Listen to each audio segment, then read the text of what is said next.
Salut à tous, amis parisiens, supporters du PSG, j'espère que vous avez la pêche. Moi pour ma part, je vais bien, je suis content de vous retrouver pour un nouveau débrief. On va analyser cette rencontre qui opposait le Paris Saint-Germain à Botafogo. Match qui comptait pour la deuxième journée de phase de poule de la Coupe du Monde des clubs.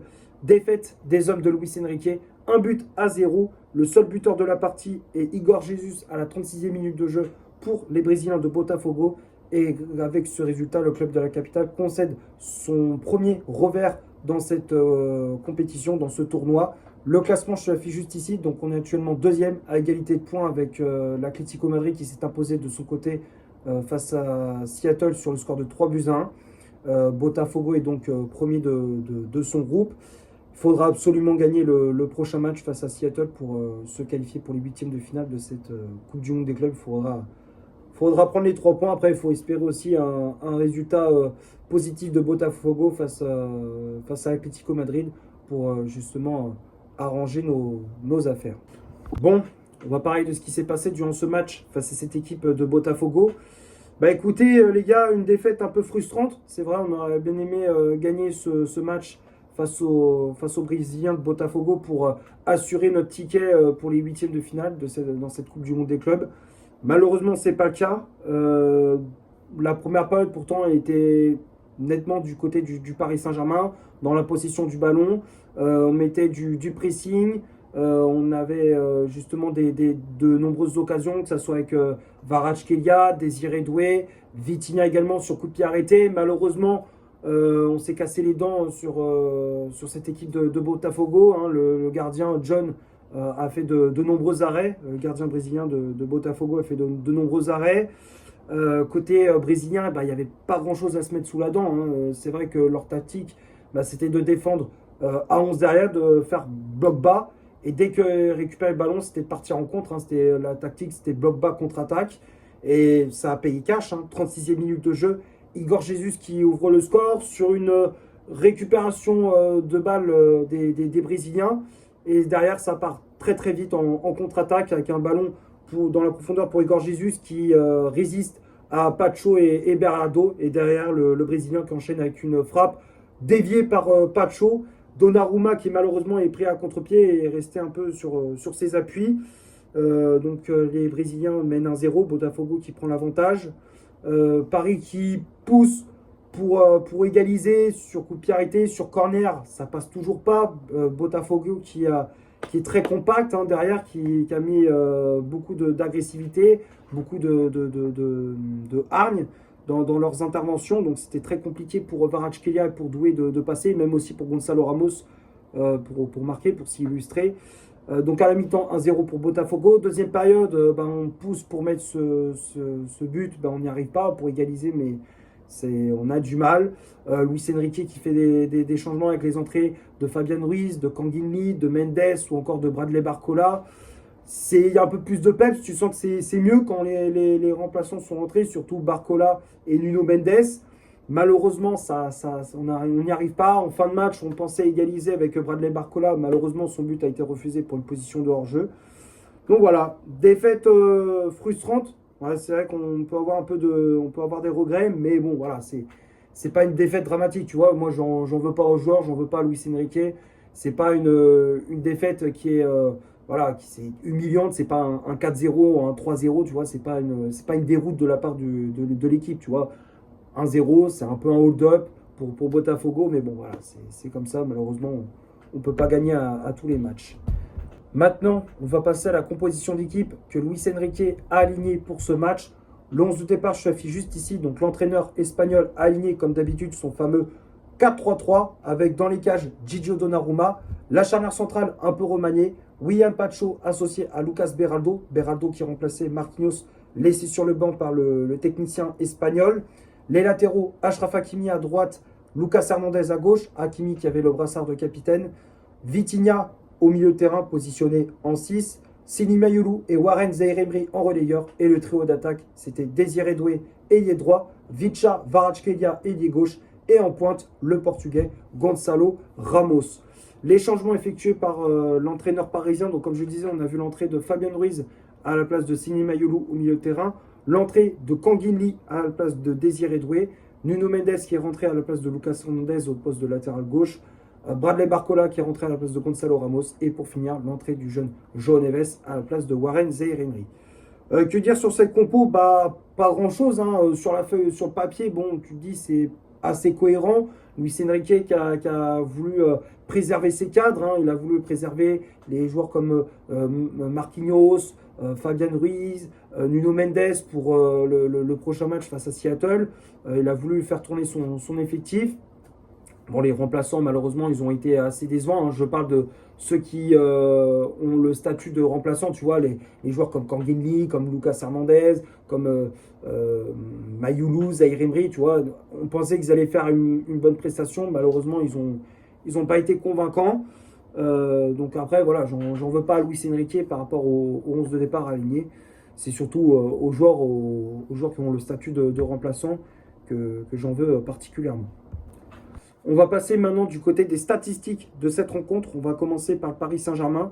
Les Parisiens ont eu 75% de possession de balle, 8 tirs réalisés dans le match, dont 2 frappes cadrées, 751 passes réalisées dans le match, dont 680 passes réussies, 55 duels gagnés, 11 fautes commises, 3 arrêts effectués par Gigio Donnarumma, 31 centres réalisés dans le match, 10 corners obtenus et 19 tacles réussis. Et du côté de Botafogo, 25% de possession de balle, 4 tirs réalisés dans le match, dont 4 frappes cadrées, donc 100% de tirs cadrés côté brésilien. 262 passes réalisées dans le match, dont 200 passes réussies. 48 duels gagnés, 15 fautes commises, 2 arrêts effectués par John, gardien brésilien de Botafogo. 3 centres réalisés dans le match, 1 corner obtenu et 23 tacles réussis. Donc quand on regarde les statistiques, possession balle comme d'habitude et pour le Paris Saint-Germain. En termes d'occasion, c'est vrai que Paris a été moins tranchant dans le dernier geste, dans la finition. Tu sentais que ça manquait de réalisme devant les buts. On avait du mal à concrétiser nos opportunités, nos occasions. En termes de duel gagné, on était nettement au-dessus par rapport à cette équipe. Enfin, nettement au-dessus. Pas vraiment, hein, mais on va dire sur les phases offensives, dans l'agressivité, on y était. Après, défensivement, tu sentais que Botafogo était quand même plus solide. Hein. Tu sentais que voilà, sur certains moments, certaines séquences, Botafogo était au-dessus, mais était de nombreux a mis une sacrée agressivité. Chaque Parisien, dès que Doué ou Kvaratskhelia avait le ballon, ils étaient 2, voire même 3 pour justement le sécher, pour sécher les ailiers parisiens. Donc tu sentais, voilà, c'était voilà, sur l'agressivité, c'était plus du côté de Paris Saint-Germain, mais Botafogo ne s'est pas laissé faire. Et voilà, après, bon, j'ai rien d'autre à rajouter pour les stats. On va finir la vidéo sur les tops et les flops de cette rencontre. Comme d'habitude, je les affiche juste ici. Donc dans les tops, j'ai mis Donnarumma. Le portier italien, pour moi, a fait une prestation assez correcte. Alors, il n'a pas eu grand-chose à faire. Sur le but d'Igor Jesus, il ne peut pas faire grand-chose. Il est pris un peu à contre-pied, il se fait avoir comme ses coéquipiers. Voilà, moi je ne lui en veux pas particulièrement hein, sur ce but, hein, il ne peut pas faire grand-chose. Donc Donnarumma, je le mets dans les tops malgré tout, il a fait quand même des arrêts décisifs. Je le mets dans les tops. Chez les défenseurs, le seul que je mets dans les tops, c'est Achraf Hakimi. Hakimi qui pour moi a fait une prestation correcte. Défensivement, il a été très costaud. Offensivement, il a apporté de la vitesse, de la percussion sur son côté, comme d'habitude. Les centres, ils étaient justes. Malheureusement, il n'y a pas eu de joueurs qui ont repris ces centres dans la surface de réparation. Mais sinon, Hakimi a fait une très bonne prestation. Donc c'est pour ça que j'ai mis dans les tops. Pacho, Beraldo, la charnière centrale, je les mets dans les flops. Pacho un peu en dessous par rapport à d'habitude. Voilà, c'est vrai qu'il n'avait pas. On voyait, c'était pas la même complémentarité avec Marquinhos. Habituellement, tu vois que quand Pacho est avec Marquinhos, c'est très solide. Là, avec Beraldo, tu sentais qu'il était un peu plus en difficulté. Tu voyais qu'il avait un peu plus de mal, un peu fautif sur le but où il n'intervient pas correctement. Sur Igor Jesus qui manque un petit peu d'agressivité. Donc voilà, Pacho qui est passé un peu en travers dans ce match. Beraldo pareil, Beraldo qui n'a pas été convaincant dans ses interventions, manque de sérénité, ses relances elles étaient moyennes, il n'y avait pas beaucoup de prise de risque. Ouais, c'était très moyen. La prestation de Beraldo, Lucas Hernandez dans son couloir gauche, il n'a pas fait un bon match. Beaucoup d'espace, il laissait énormément d'espace entre lui et l'adversaire. Manque d'agressivité, un peu laxiste sur le marquage. Offensivement, bah, il a pas fait énormément de montées, il s'est surtout contenté de défendre. Voilà, un match très moyen de Lucas Hernandez. Le milieu de terrain, Vitinha, bon, c'est le seul qui a fait une bonne prestation au milieu de terrain. Vitinha qui a mis de l'agressivité, qui a essayé d'apporter du rythme, qui a essayé d'apporter un tempo. Sur le coup de pied arrêté, bah, ils étaient globalement bien frappés. Ça manque un tout petit peu de réussite, mais sinon Vitinha pour moi fait comme d'habitude un bon match. Mayulu et Zaïre Emery, les deux je les mets dans les flops. Zaïre Emery un peu en dessous par rapport aux autres. Tu sentais que Zaïre Emery, ok, il avait la position de balle, mais il y avait un petit peu de déchets, un peu de perte de balle. Tu vois que c'est pas le même niveau que João Neves ou Fabian Ruiz. Tu vois que Zaïre Emery c'est un peu en dessous par rapport aux autres. Mayulu pareil, alors tu vois, Zaïre Emery et Mayulu ce sont des très bons joueurs, mais tu vois que c'est pas des, tu vois que ça, on voit très bien que ce sont pas des titulaires indiscutables, tu vois, quand ils sont titulaires, bah, on voit leurs limites, on voit que leurs capacités sont plus limitées que celles d'un Fabian Ruiz ou d'un João Neves, tu vois. Donc c'est pour ça, ouais, ils ont pas énormément marqué de points, Zaïre Emery et Mayulu. Et le trio d'attaque, Kvaratskhelia, Gonzalo Ramos et Doué. Le seul que je mets dans les tops, c'est Kvaratskhelia. Pour moi, il a fait un très gros match sur son côté gauche, beaucoup d'animation, beaucoup de vitesse, de percussion. Il a eu beaucoup d'occasions, il aurait pu marquer. Malheureusement, c'est pas passé. Mais j'ai bien aimé son match. Dans les replis défensifs calmants, il était là. Très bon match de la part de Vicha Kvaratskhelia. C'est pour ça que je le mets dans les tops. Ramos, assez décevant. Je trouvais qu'il manquait, il ne décrochait pas assez pour proposer des solutions à ses partenaires. Il était vite encerclé par les Brésiliens. Il était cadenassé, il a été vraiment bloqué par la défense brésilienne. Et Doué, c'est pareil. Doué, à chaque fois, ok, il avait le ballon, mais tu sentais qu'il se cassait vite les dents sur la défense brésilienne. Ouais, c'était compliqué pour Désiré Doué. Les remplaçants, Ruiz, Kanginli, Mendes, Barcola et Neves, les deux seuls que je mets dans les tops sont Mendes et Barcola. Mendes qui a fait une très grosse entrée, qui a apporté de l'agressivité, beaucoup de caractère, des montées assez intéressantes, beaucoup de vitesse, de percussion.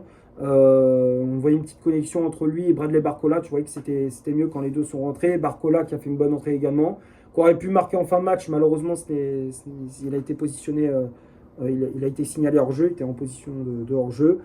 Et les autres, Neves, Kanginli, Fabian Ruiz, bon, ils n'ont pas fait une superbe entrée en jeu. Après, voilà, tu sentais qu'eux aussi, ils avaient du mal à trouver des solutions, même si, voilà, comme je disais que Zaïre Emery, enfin, quand je disais que Mayulu et Zaïre Emery, c'était pas ça et que Neves et Ruiz étaient au-dessus.